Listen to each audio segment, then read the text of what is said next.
If you've ever realized intimacy doesn't always arrive loudly, sometimes it shows up quietly and refuses to leave, subscribe and stay. These are the stories where closeness begins with care and turns into something neither of them planned. The first thing he notices is the silence. Not peaceful silence, wrong silence. The kind that settles when someone is too still for too long. He stands outside her apartment door with a paper bag in one hand and his phone in the other, rereading the text she sent an hour ago. I think I'm coming down with something. Probably nothing. Don't worry. He knocks anyway. Once. Then again softer. There's a shuffle inside. A pause. Then the door opens halfway. She's pale. Not sickly pale. Just flushed in the wrong places, eyes glassy, hair pulled back without care. She's wearing an oversized sweater that slips off one shoulder. Like she didn't have the energy to adjust it. You came, she says quietly. Of course I did, he replies. She steps aside without argument. That's how he knows she's worse than she's letting on. The apartment is dim, curtains half drawn, the air warmer than it should be. She moves slowly toward the couch, like gravity has increased since the last time he was here. Sit, he says gently. She tries to protest. Fails. He sets the bag down on the counter and comes back with a glass of water, crouching in front of her. Have you eaten? He asks. She shakes her head. Didn't feel like it. He presses the glass into her hands. Drink. She does, obedient, trusting, and that alone sends something sharp and unfamiliar through his chest.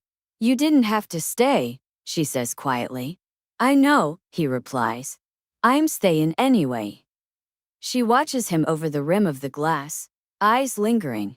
You always do that, she murmurs. Do what? Decide, she says. And then not make a big deal about it. He shrugs. Someone has to. Her lips curve faintly. Then she winces, pressing a hand to her temple. Headache? He asks. Yes. He straightens, already moving. Lie down. I'm fine. Lie down, he repeats, firmer this time. She hesitates for half a second. Then she does. She stretches out on the couch, curling slightly onto her side. The sweater rides up just enough to expose bare skin at her waist, and he looks away immediately, not because he isn't aware, but because he is. He returns with a blanket and drapes it over her carefully. His hands linger longer than necessary at her shoulders. Not by accident. You're warm, he says. She exhales. I feel warm. He presses the back of his fingers to her cheek, gentle testing. You have a fever, he says. She closes her eyes at the contact. Figures. I'll make soup, he says. She opens one eye. You don't have to. I know. She doesn't argue this time. In the kitchen, he moves quietly, efficiently. The rhythm of chopping and stirring feels grounding, familiar. He glances back at her more often than he should. She hasn't moved. When he returns with a bowl, she pushes herself upright slowly, clearly dizzy. Easy, he says, sitting beside her. She leans into him without thinking. Not collapsing, resting. Her shoulder presses into his chest, her head tipping just slightly toward him. He freezes for a fraction of a second. Then he adjusts, angling himself so she's supported more fully. There, he murmurs. She doesn't pull away. She takes a few spoonfuls, then stops, eyes fluttering closed. Tired, she admits. I know. She sets the bowl aside and slumps back against the couch. He moves without asking, sitting closer, her head now resting against his shoulder. The contact feels heavier than it should. Or maybe it feels exactly right. You're shaking, he says softly. Cold, she murmurs. He reaches for the blanket, tucking it more securely around her. And then, without fully deciding to, he slides his arm around her shoulders. Her breath changes instantly. Not startled. Aware. She shifts, fitting herself into the curve of his body, cheek resting against his chest now. Neither of them speaks. The apartment hums quietly around them, the only sound her breathing slowly evening out. You should sleep, he says. Will you stay? She asks, eyes still closed. The question is small. The weight of it is not. Yes, he answers immediately. Her fingers curl into the fabric of his shirt. He stills, then lets his hand rest more firmly against her upper arm. thumb brushing back and forth in a slow, grounding motion. "You're very warm," she murmurs again. "So are you," he replies. She tilts her face slightly upward, close enough now that he can feel her breath against his collarbone. "This is probably crossing a line," she says quietly. He considers that. "Then tell me to stop," he replies. She doesn't. Instead, her hand shifts, sliding from his chest to his forearm, fingers wrapping around him like she needs something solid. "Don't," she says softly. He exhales, slow and controlled. "I won't." Time stretches. The world narrows to the rise and fall of her breathing, the warmth between them, the awareness humming just beneath the surface. "You're very comforting," she murmurs, half asleep. He smiles faintly. "That's not something people usually say to me." "They should," she replies. Her head shifts again, lips brushing the base of his throat accidentally. The contact is brief. It is not insignificant. His jaw tightens. He doesn't move. "Hey," he says quietly. "If you're uncomfortable at any point." "I'm not," she interrupts softly. "I just don't feel like pretending I don't want this." He looks down at her, eyes searching her face. "You're sick," he says carefully. "And I'm still aware," she replies. "Still choosing." He nods once. "Okay," he says. "Then we stay right here." She smiles, eyes finally closing fully. Minutes pass. Then longer. Her breathing deepens, sleep finally claiming her. He doesn't move. He stays exactly where he is, arms steady around her, body warm and grounded. Outside, the city carries on, cars passing, lights flickering. Inside, something quiet and intimate has settled between them. She stirs once, murmuring his name in her sleep, fingers tightening in his shirt. He closes his eyes briefly, absorbing the weight of that. This was supposed to be caretaking. Just soup. Just presence. Just staying. But as he sits there, holding her while she sleeps, he understands something clearly for the first time. This wasn't an accident. And it isn't temporary. He doesn't realize how long he's been sitting there until his shoulder starts to ache.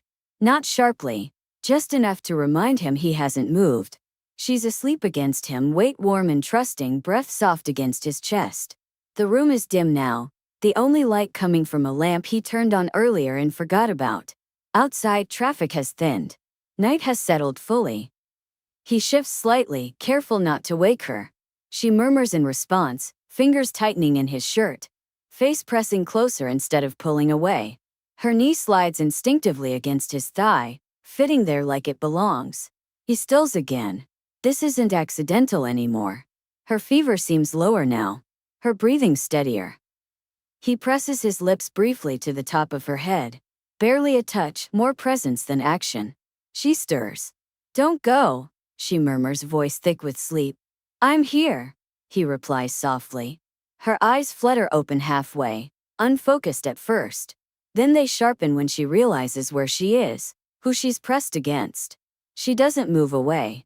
Instead, she looks up at him slowly, gaze lingering on his face, his mouth, the way his arm is still around her like it never occurred to him to remove it. "How long did I sleep?" she asks quietly.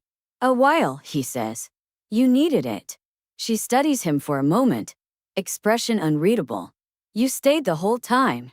"Yes." Her fingers relax slightly, then slide, deliberately, along his forearm. "That wasn't what I meant," she says. He waits. "You didn't shift away," she continues.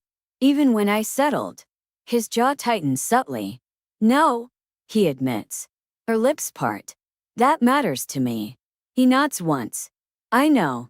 Silence stretches between them again. But this time it's different. Charged. Awake.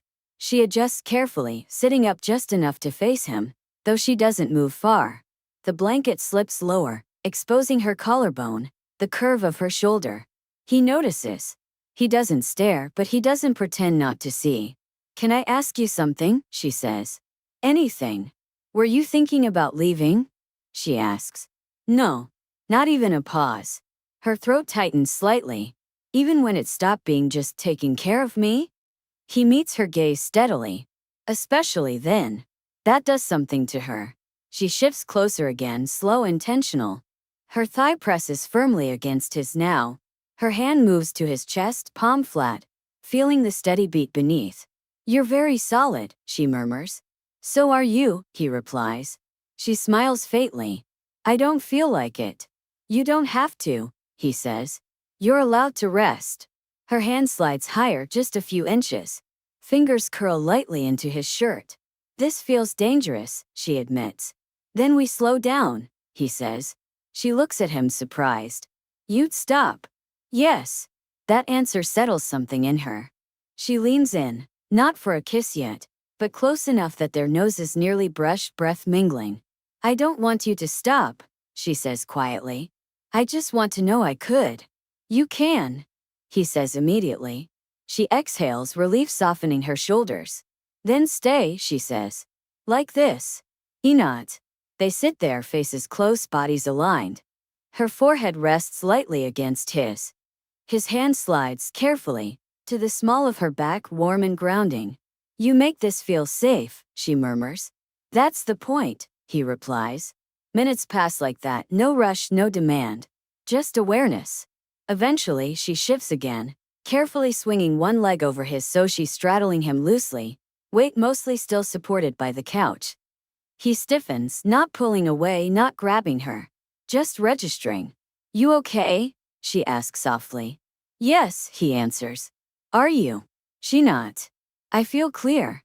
She rests her hands on his shoulders now, thumbs brushing his collarbone. Her face is inches from his. "This isn't about being sick," she says.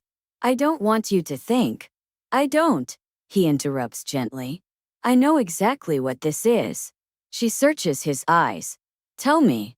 "It's you choosing closeness," he says. "And me choosing to meet you there." Her breath shudders slightly. "Good," she says. This time when she leans in, he meets her halfway.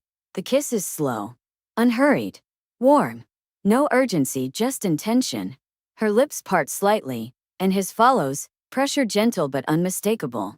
Her hands slide into his hair, fingers threading there, holding him close. He deepens the kiss carefully, hand firm at her lower back, anchoring her. When they part, her forehead rests against his again. "That felt overdue," she murmurs. "Yes," he agrees. She relaxes against him, arms looping around his neck now, body fitting against his in a way that feels natural, earned. "I don't usually let people see me like this," she says quietly. "Sick," he teases softly. "Needing," she corrects. He tightens his hold slightly. "You don't have to earn care." She smiles against his cheek. "I'm starting to believe that." The night deepens further. At some point he helps her to bed, not carrying her, not rushing, just guiding, staying close. She changes into something more comfortable without embarrassment, moving with quiet confidence now. He sits on the edge of the bed beside her as she lies back, watching him. "You're not leaving," she says. "No." "Come here then," she says, patting the space beside her. He lies down fully clothed, turning onto his side so they face each other. She curls into him immediately, legs sliding over his, arm draped across his chest. This closeness is heavier than the couch, more deliberate. He kisses her hair again. "Get some sleep," he murmurs. She smiles, eyes already closing. "Stay when I wake up," she says. "I will." And he does. Morning arrives quietly. Soft light spilling through the curtains, the city muted. She wakes slowly, aware first of warmth, then of arms around her, then of the steady presence of him still there. She smiles before opening her eyes. "You didn't sneak away," she murmurs. "No," he says. "Good," she replies, shifting closer. "Because I wasn't done." He chuckles softly. "Neither was I." They stay like that longer than necessary, bodies aligned, breathing synced, the world waiting politely outside the room. This didn't start as desire, started as care. And somewhere between soup and sleep and staying, it turned into something unmistakable. Something neither of them wants to pretend is temporary. And neither of them does.